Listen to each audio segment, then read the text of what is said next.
What does the word polypharmacy mean to you? To most Americans, this term is unknown to them because they don't understand its significance. Polypharmacy is the use of more than one drug to treat one condition or ailment and is now the fourth leading cause of death in the United States. Many Americans are uninformed on this subject. However, when it comes to subjects like marijuana, Americans are very informed and many times with inaccurate and sometimes biased information. Marijuana is actually safer than many pharmaceuticals on the market today. This is due to the fact that marijuana has many less side effects and many side effects that are very less potent than those of pharmaceuticals. And marijuana related deaths is significantly lower than those of pharmaceutical related deaths. Americans don't realize all of the negative effects that pharmaceuticals can have on the human body.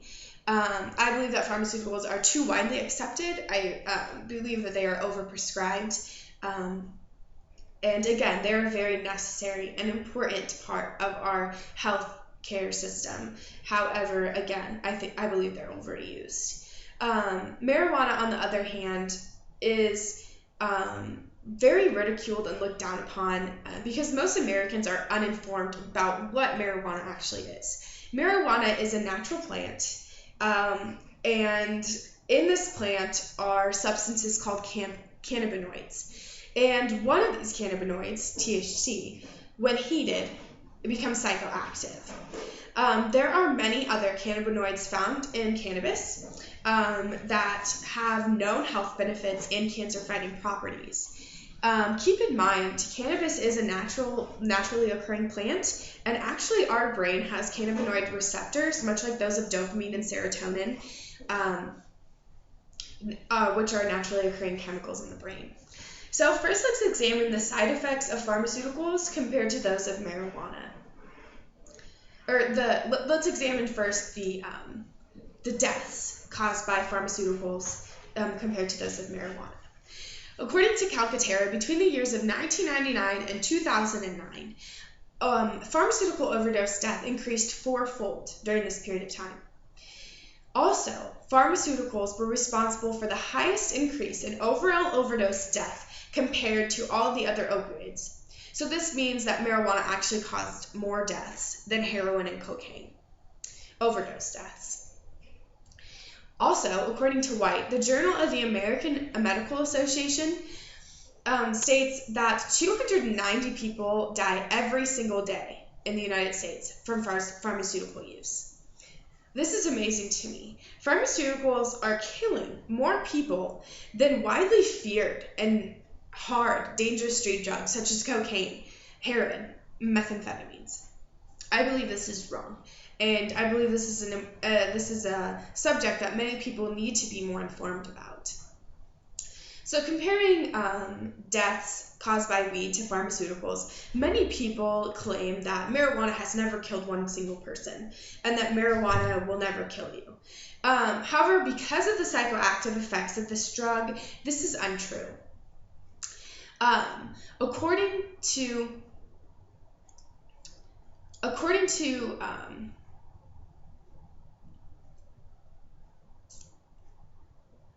to Sydney, between the years of 1997 and 2005, the FDA reported a total of 297 deaths related to marijuana. Now keep in mind, most of these deaths, in fact almost all of them, were attributed to injury sustained while high on marijuana. What many people don't understand is that it can kill people, but the drug itself doesn't have a high risk of being fatal. So basically this means that over an 8-year span, marijuana only killed 7 more people than pharmaceuticals do in one single day. So now that we've examined the effects or the deaths related to pharmaceuticals and marijuana, now let's examine the side effects of each. So most people understand that there are some side effects of pharmaceutical drugs. We all see the commercials that air on TV and the internet millions of times a day with the fast little disclaimer at the end that says Januvia might give you a heart attack or a blood clot or a stroke or some other issues, and so on and so on. So Americans are very aware of that. According to Kuhn on Rx.com, Avandia, the once most popular prescribed type 2 diabetes drug, has many side effects, including a 30% higher risk of heart disease for its users. This seems like a small number.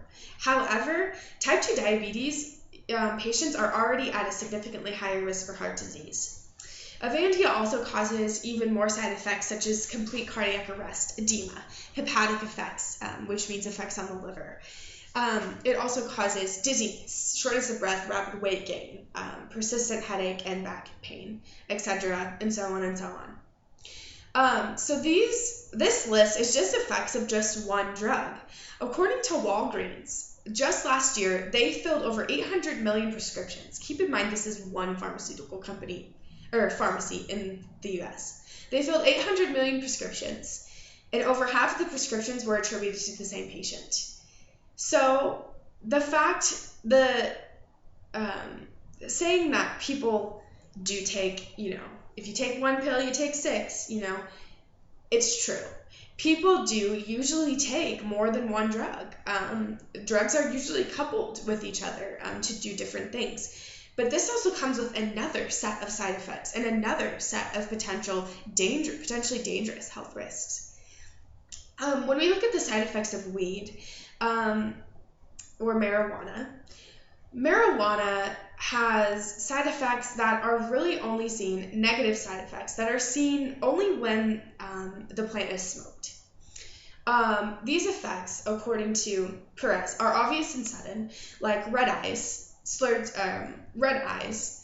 dry mouth, impaired perception, and motor skills. These effects wear off in a matter of hours. Now, occasionally severe side effects of marijuana occur. However, these are very rare and usually only occur when the drug is coupled with other substances. So marijuana and pharmaceuticals, comparing the side effects, obviously marijuana has the least amount of side effects, and their side effects are much less potent than those of pharmaceuticals. So it's easy to see this when comparing the side effects and the deaths compared to one another. I believe pharmaceuticals are necessary, an incredibly important and valuable sector of healthcare. Don't get me wrong. However, there's death and serious side effects associated with them. And the scary part is most Americans don't realize this.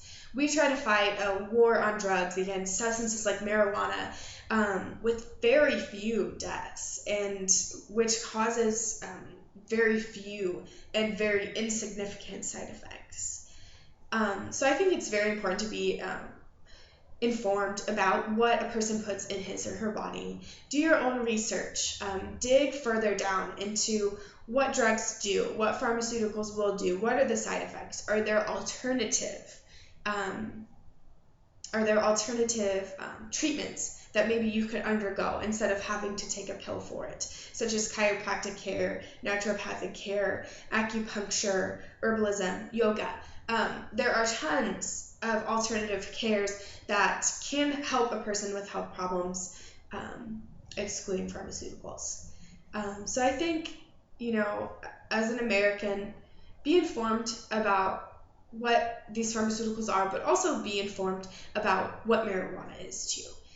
Although I don't condone the recreational use of marijuana, marijuana has been found to have a lot of health benefits and possible cancer-fighting properties. So as an American, do your duty of worrying about the things and advocating for the things that maybe don't hurt you that much, that might help you, and also advocating for those people who are affected by pharmaceuticals, and maybe advocating for a safer pharmaceuticals.